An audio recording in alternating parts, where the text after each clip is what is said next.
नमस्कार, मी गुरुप्रसाद जाधव. सकाळचे 9:30 वाजता आहेत आणि तुम्ही बघताय पुढारी लाईव्ह. आज दिवसभरातल्या महत्त्वाच्या घडामोडींवरती आपण लाईव्ह बोलूयात.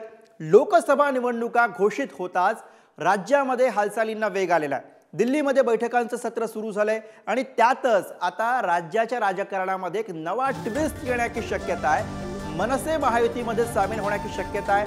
राज ठाकरे काल रात्रीपासून दिल्लीमध्ये आहेत. आज त्यांची अमित शहांसोबत बैठक पार पडणार आहे. तर दुसरीकडे आज महायुतीचं जागा वाटप सुद्धा निश्चित होण्याचा अंदाज. महायुतीची सुद्धा बैठक पार पडू शकते. आज पुन्हा दिल्लीमध्ये आणि मुंबईमध्ये भाजप कोर कमिटीची बैठक पार पडणार आहे. तर या सगळ्या महत्त्वाच्या घडामोडी, दिल्लीमध्ये राज ठाकरे महायुतीचं जागा वाटपाचं आज ठरणार आहे, तर भाजपच्या कोर कमिटीची सुद्धा आज बैठक पार पडणार आहे. तर बातमी मनसेची. दिल्लीमध्ये हालचाली वाढलेल्या आहेत. मनसे महायुतीमध्ये सहभागी होणार का, हा प्रश्न सध्या चर्चेत आहे. कारण स्वाभाविकपणे राज ठाकरे काल दिल्लीमध्ये पोहोचल्यानंतर या सगळ्या चर्चा आता सुरू झालेल्या आहेत. त्यामुळे महाराष्ट्राची नजर आता दिल्लीकडे. राज ठाकरे आणि भाजप नेत्यांची आज सकाळी बैठक होणार असल्याचं कळतंय. काल रात्री राज ठाकरे हे दिल्लीमध्ये दाखल झाले आणि त्यानंतर आता आज सकाळी म्हणजे पुढच्या काही मिनिटांमध्ये राज ठाकरे यांची बैठक दिल्लीमध्ये सुरू होईल अशी बातमी समोर येते.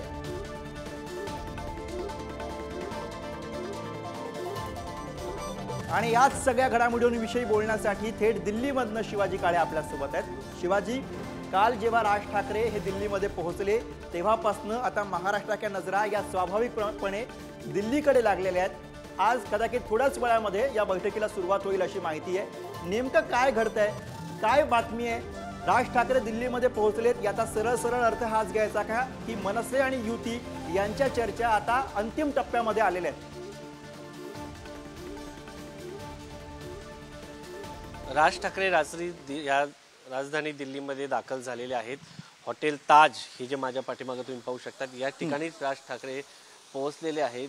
हॉटेल ताज महल नावाचं हे हॉटेल आहे आणि या हॉटेलमध्ये रात्री अमित ठाकरे, राज ठाकरे पोहोचलेले आहेत. त्यांची नियोजित जी बैठक आहे, अद्यापपर्यंत या संदर्भात कुठलीही माहिती जी आहे त्यांना देण्यात आली नाही असं त्यांनी म्हटलं होतं. मात्र जर आपण पाहिलं तर रात्री त्यांची बैठक नियोजित होती. अमित शहा हे भाजपच्या केंद्रीय निवडणूक समितीच्या बैठकी, त्याचबरोबर भाजपच्या कोर समितीच्या बैठकीमध्ये सध्या व्यस्त आहेत. काल कोर कमिटीच्या बैठका होत्या आणि या कोर कमिटीच्या बैठका संपल्यानंतर भाजपच्या केंद्रीय निवडणूक समितीच्या देखील बैठका बाकी आहेत. त्यामुळे ते व्यस्त होते. ती बैठक त्यांची झाली की नाही रात्री उशिरापर्यंत या अद्यापपर्यंत कुठलीही माहिती समोर आलेली नाहीये. मात्र सगळ्यात महत्त्वाचं म्हणजे राज ठाकरे यांना जर भाजपसोबत यायचं असेल तर त्यांना काय मिळावं, जी माहिती भाजपच्या आणि मनसेच्या नेत्याकडनं मिळत आहे त्यानुसार राज ठाकरे यांना 2 जागा हव्या आहेत. मुंबईतील नगर आपण जर पाहिलं तर दक्षिण मधली जागा मुंबई दक्षिणची आणि अहमदनगर मधील शिर्डी मतदारसंघ हा बाळा नांदगावकर साठी ते अग्रही असल्याचं बोललं जात आहे. कारण बाळा नांदगावकर हे मनसेमधून अनेक नेते बाहेर पडले, मात्र बाळा नांदगावकर हे राज ठाकरे यांना सोडून गेलेले नाहीयेत. त्यांच्यासाठी हा मतदारसंघ त्यांना हवा आहे अशी माहिती आपल्याला मिळताना पाहायला मिळते. आता एक बाब दुसरी एक समोर येत आहे. राज ठाकरे यांना सोबत घेतल्यानंतर मुंबईतील मराठी मतं जी आहेत ती फोडण्यामध्ये किंवा ती सोबत भाजपसोबत येण्यासाठी राज ठाकरे यांचा उपयोग होईल. मात्र मध्यंतरी परप्रांतीयांच्या संदर्भात राज ठाकरे यांनी घेतलेल्या भूमिका, बिहारी लोकांसंदर्भात घेतलेल्या भूमिका याचा फटका बिहार लोकसभा निवडणुकीमध्ये भाजपला बसू शकतो. त्यामुळं राज ठाकरे हे आता युतीमध्ये येऊन निवडणुका लढतात की वेगळं लढून कुठेतरी उद्धव ठाकरे यांची जी मराठी मनाचा जो टक्का आहे मराठी माणसाचा तो कमी करण्यामध्ये प्रयत्न करतात हे पाहणं महत्वाचं आहे. मात्र सध्या तरी ते भाजप सोबत आल्यानंतर काही ठिकाणी मोठा प्रश्न यामध्ये की राज ठाकरे यांच्यासोबत मनसेचा इतर कोणता नेता दिसला नाही पण अमित ठाकरे दिसलेत, त्यावरनं काही चर्चा आणि शक्यता? सगळेच राजकीय पक्षाचे नेते जे आहेत मोठमोठ्या नेत्यांना जेव्हा भेटायला जातात त्यामुळे त्यांची पुढची पिढी राजकारणात येणार आहे आणि मोठमोठ्या नेत्यांना भेटत असताना साधारणपणे कसं बोलायचं, कशा पद्धतीने चर्चा होतात यासाठी जेव्हा आपण पाहतो की उद्धव ठाकरे जेव्हा दिल्लीत येतात तेव्हा ते आदित्य ठाकरे यांना सोबत घेऊन येताना पाहायला मिळतात. शरद पवार यांच्या बाजूला खुर्ची टाकून सुप्रिया सुळे बसल्याने मी आपण आतापर्यंत पाहिलेलं आहे.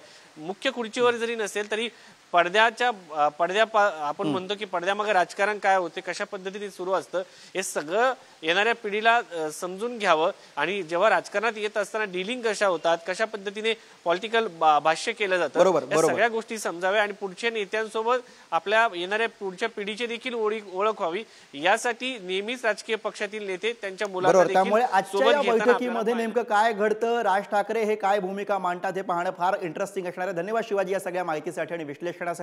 पुढे जाऊयात. मनसेकडनं पहिली प्रतिक्रिया येते या सगळ्या चर्चांवरती. राज ठाकरे हे दिल्लीला का गेलेत हे काही तासांमध्ये कळेल. संदीप देशपांडे यांची ही पहिली प्रतिक्रिया. राज ठाकरे हे हिंदुत्वाचा आणि महाराष्ट्राच्या हिताचा निर्णय घेतील असं सूचक विधान हे संदीप देशपांडे यांनी केलेलं आहे. मनसेच्या गोटातनं ही पहिली प्रतिक्रिया राज ठाकरे यांच्या दिल्ली दौऱ्यावरती.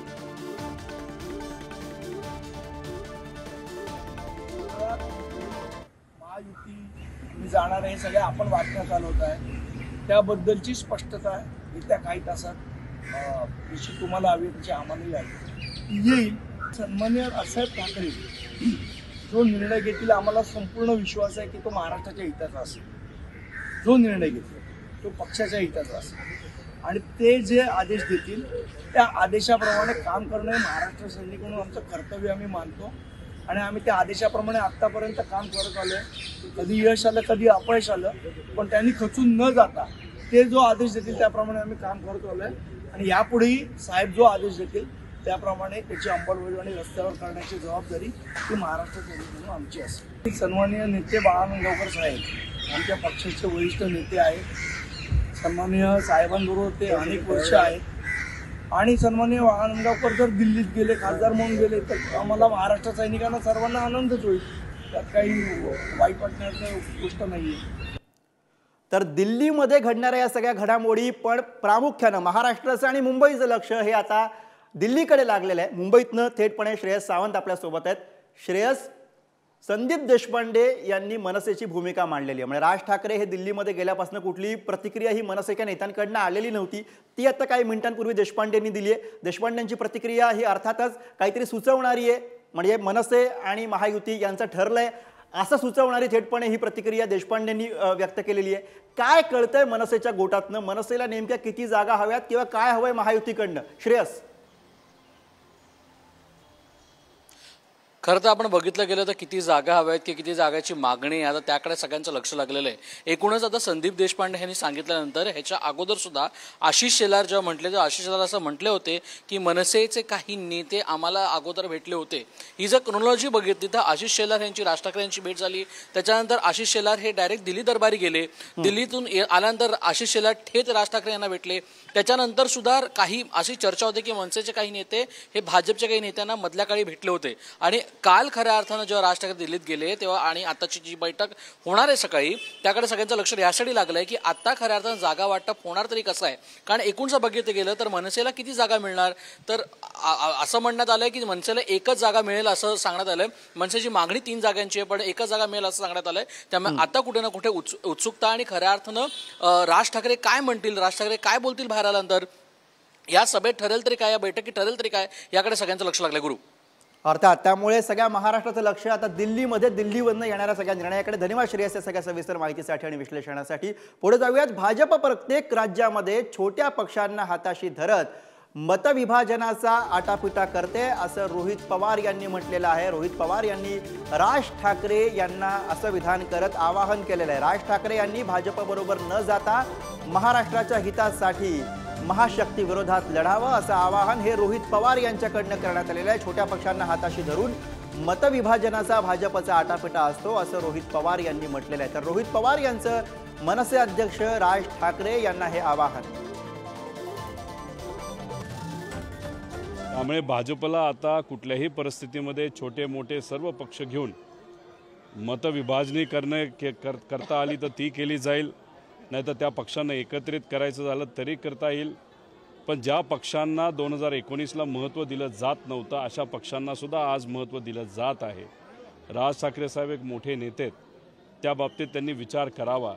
भाजपला आज जरूरत आहे म्हणून ते सगळ्यांना महत्त्व देतात, पण जेव्हा जरूरत नसते त्यांना बाजूला इतर पक्षांना टाकलं जातं। ह्या गोष्टीची जाण ठेवून महाराष्ट्र धर्म जपण्यासाठी राज ठाकरे साहेबांनी सुद्धा महाविकास आघाडीबरोबर प्रयत्न करावे असे एक नागरिक म्हणून माझ्यासारख्याला वाटतं।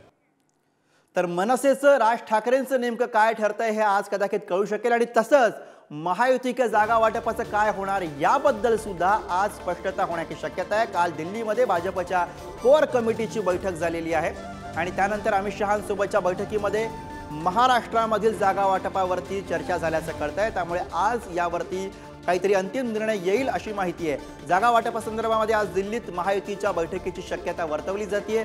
मुख्यमंत्री आणि उपमुख्यमंत्री हे दिल्लीला जाण्याची शक्यता होती, पण त्याबद्दलचं कुठलंही कन्फर्मेशन अद्याप नाही आहे। पण आज या संदर्भातली अंतिम बैठक होऊ शकते असं बोललं जात आहे। त्यामुळे महायुतीचं जागा वाटप आज फायनल होणार का हे बघावं लागेल।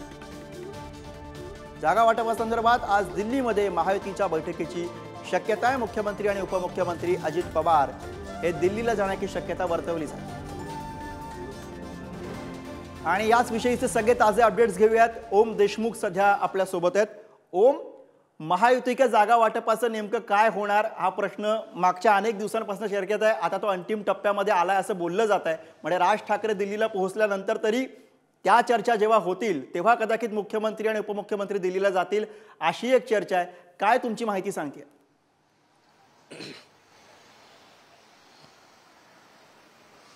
गुरु अगदी बरोबर आहे। राज ठाकरे काल दिल्लीला ज्यावेळेला दाखल झाले त्यावेळेपासूनच भाजप आणि महायुतीच्या सोबत राज ठाकरेंच्या मनसेचं इंजिन जोडलं जाणार याबाबत जवळपास चर्चांना जी काही सुरुवात झाली होती त्यावर शिक्कामोर्तब होऊ लागले। मात्र जागा वाटपाच्या अनुषंगाने जर बोलायचं झालं तर राज ठाकरेंना लोकसभा निवडणुकीवेळी थेट महायुतीमध्ये सहभागी करून जागा देणं हे कितपत शक्य आहे याची सुद्धा पडताळणी भाजपच्या वतीने केली जात असावी। कारण सद्यस्थितीमध्ये 3 पक्षांच्या महायुतीमध्ये जे काही जागा वाटपावरून त्रांगडं निर्माण झालंय त्या अनुषंगाने राज ठाकरेंना जागा देणं हे कितपत शक्य आहे आणि त्याची व्यवहार्यता किती, निवडून येण्याची क्षमता आहे का, मुळात मनसेसाठी जागा कुठल्या दिल्या जाणार आणि त्या जागांवर मनसेचा उमेदवार निवडून येऊ शकतो का, हा एक महत्वाचा मुद्दा आहे। मनसेच्या ज्या काही भूमिका गेल्या काळामध्ये राहिलेल्या आहेत त्या अनुषंगाने त्या भूमिकांचा जर विचार केला तर इतर राज्यांमध्ये भाजपला कदाचित त्याचा काही प्रमाणात फटका बसू शकतो।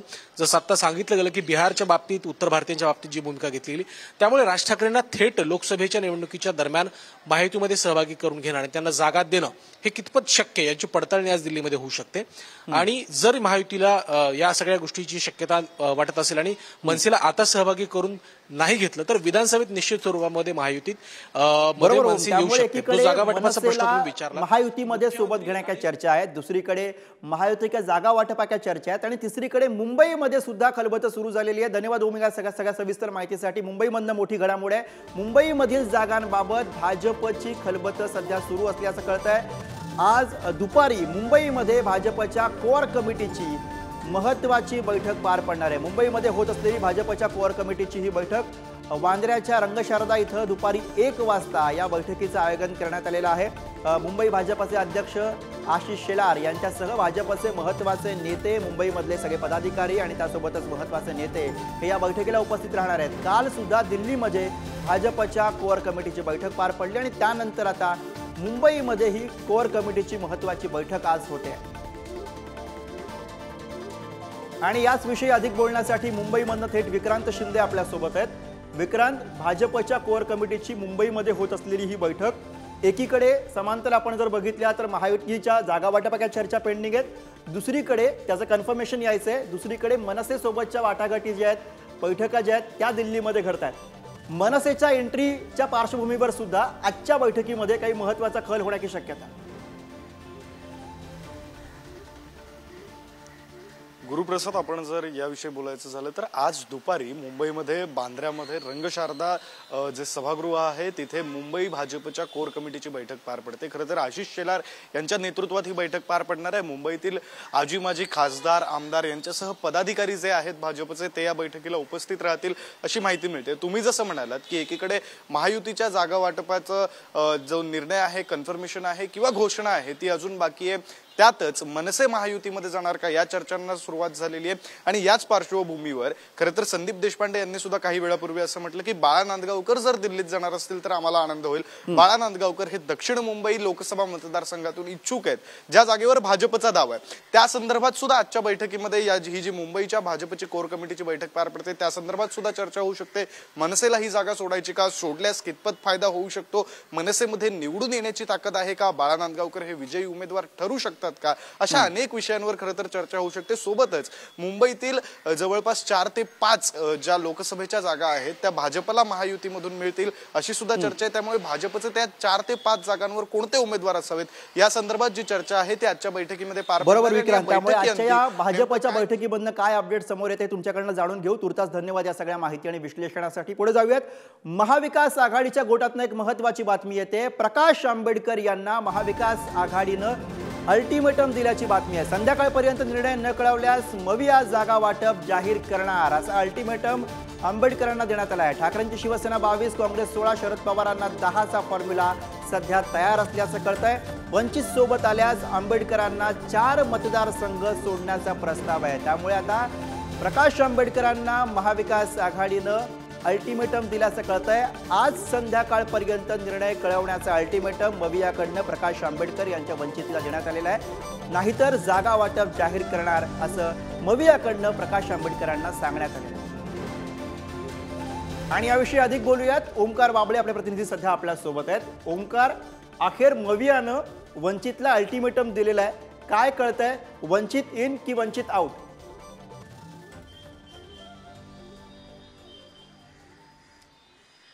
फार महत्वाचा प्रश्न आहे हा। त्याचं कारण असं की जागा वाटपासंदर्भातली इंटरेस्टिंग घडामोडी आज संध्याकाळपर्यंत वंचितच्या 4 जागांचा प्रस्ताव मिळाला आहे महाविकास आघाडीकडून, त्याबद्दल जर स्पष्टोक्ती केली नाही, त्याबद्दल कोणतं क्लॅरिफिकेशन या संदर्भात किंवा आश्वासन दिलं नाही तर वंचितला सोडून महाविकास आघाडी पुढे जाणार आहे या निवडणुकांमध्ये। जागा वाटप फायनल झालंय, 22, 16, 10चा फॉर्म्युला ठरलेला आहे। सगळ्यात जास्त उद्धव ठाकरे 22 जागा लढतायत।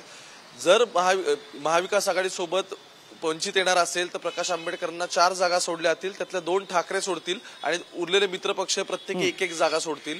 पण हा प्रस्ताव जर त्यांना मान्य नसेल तर त्यांनी संध्याकाळ 7 वाजेपर्यंत सगळं कळवावं आणि तोपर्यंत नाही कळवलं तर महाविकास आघाडी स्वतःचा निर्णय घेणार आहे। अर्थात आज दुपारनंतर शरद पवार पुण्यात आहेत, उद्या पण त्यांच्या तिथे भेटीगाठी आहेत, काही महत्वाच्या मीटिंग लागल्यात। त्यामुळे उद्या नंतरच या आठवड्यापर्यंत एंडपर्यंत महाविकास आघाडी पत्रकार परिषद घेऊन स्वतःचा जागा वाटपाचा फॉर्म्युला आणि कॅन्डिडेट्स नक्की काय ठरले ते फायनल होईल। साधारण रामटेक आणि जालन्याच्या जागा आता काँग्रेस, त्यानंतर भिवंडी शरद पवारांची राष्ट्रवादी आणि याच्या व्यतिरिक्त सांगलीच्या जागेवरून जो तिढा होता तर सांगलीमध्ये पुन्हा एकदा उद्धव ठाकरे जागा ती रिटेन करतील असं दिसतंय। फक्त कॅन्डिडेट बद्दल नक्की काय प्रश्न सगळे चाललेत हे सगळं सोडवायचं काम अजून सुरू आहे। पण 4 जागांचा डिस्प्यूट राहिला होता तो क्लिअर झालाय आणि अर्थात प्रकाश आंबेडकरांना हा अल्टिमेटम आता समजून घ्यावा लागेल। जर त्यांना सोबत यायचं असेल, त्यांना वारंवार संविधानाच्या आणाभाका दिल्या जातात, तर संविधानाच्या आणाभाका महाविकास आघाडीकडून दिल्या जातात, आंबेडकरांकडून दिल्या जातात, तर एक्झॅक्टली ते कसं वर्कआउट करणार आहे आता, कारण शेवटी संविधान महत्वाचं आहे की जागा वाटपात आपली प्रतिष्ठा महत्वाची, या सगळ्या गोष्टी कंबाईन करून आता निर्णयच पुढे येतील। बरोबर, त्यामुळे आजच्या या अल्टिमेटम नंतर आता काय भूमिका समोर येते, कुठला फॉर्म्युला वर्कआउट होतो हे पाहणं महत्त्वाचं असेल। धन्यवाद ओमकार या सगळ्या सविस्तर माहिती आणि विश्लेषणासाठी। पुढे जाऊयात, बातमी आहे राष्ट्रवादी काँग्रेसच्या गोटातनं। राष्ट्रवादी पक्ष आणि चिन्हावरती आज सुप्रीम कोर्टामध्ये सुनावणी पार पडणार आहे, महत्त्वपूर्ण सुनावणी आज होतीये। शरद पवारांचा फोटो न वापरण्याच्या अजित पवारांच्या राष्ट्रवादीला सूचना देण्यात आलेल्या होत्या।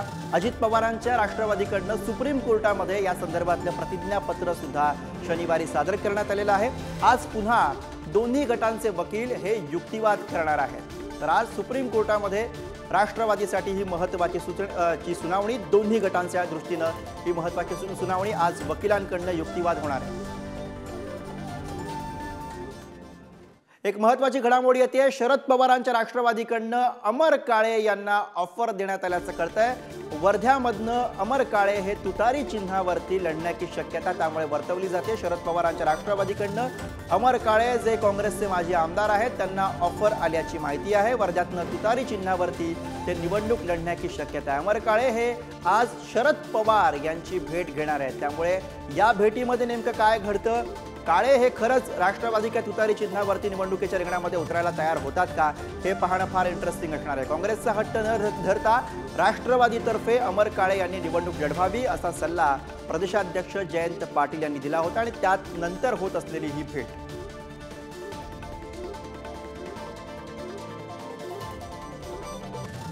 आणि याविषयीचे अधिक अपडेट्स घेऊयात. पंकज गादगे आपले प्रतिनिधी सध्या आपल्या सोबत आहेत. पंकज, अमर काळे यांचं नेमकं काय ठरतंय? आधी ते काँग्रेसकडनंच आपण या निवडणुकीच्या रिंगणामध्ये उतरावं यासाठी आग्रही होते, पण आता राष्ट्रवादीच्या म्हणजे शरद पवार गटाकडनं तुतारी चिन्हावरती लढण्यासाठी सुद्धा ते तयार दिसत आहेत. नक्कीच गुरुप्रसाद, वर्धेची जागा राष्ट्रवादी काँग्रेस शरद पवार गटाला जातील ही जवळजवळ निश्चित झाले आहे आणि विदर्भातील एकच जागा म्हणजेच वर्धेची जागा ही राष्ट्रवादी काँग्रेस शरद पवार गट लढवतील अशी चर्चा असल्यानंतर, निश्चिती झाल्यानंतर अमर काळे हे राष्ट्रवादी काँग्रेसचे उमेदवार असू शकतात अशा चर्चांना उधाण आलेले आहे. कालपर्यंत खतखत मास्तर नितेश कराड यांचं नाव चर्चेत होतं, परंतु जयंत पाटील यांनी थेट अमर काळे यांना ऑफर दिलेली आहे की तुम्ही आमच्याच पक्षावर, आमच्याच चिन्हावर लढा. त्यानंतर अमर काळे हे आता शरद पवार यांची भेट घेणार आहे. अमर काळे हे आर्वी विधानसभेचे 3 टर्म राहिलेले आमदार आहे आणि त्यांचा दांडगा जनसंपर्क व कुणबी एक समाजाचा एक चेहरा म्हणून एक ओळख आहे. बरोबर, त्यामुळे शरद पवारांच्या सोबत होत असलेल्या भेटीनंतर ते काय भूमिका मांडतात हे पाहणं फार महत्वाचं आहे. धन्यवाद या सगळ्या सविस्तर माहिती आणि विश्लेषणासाठी.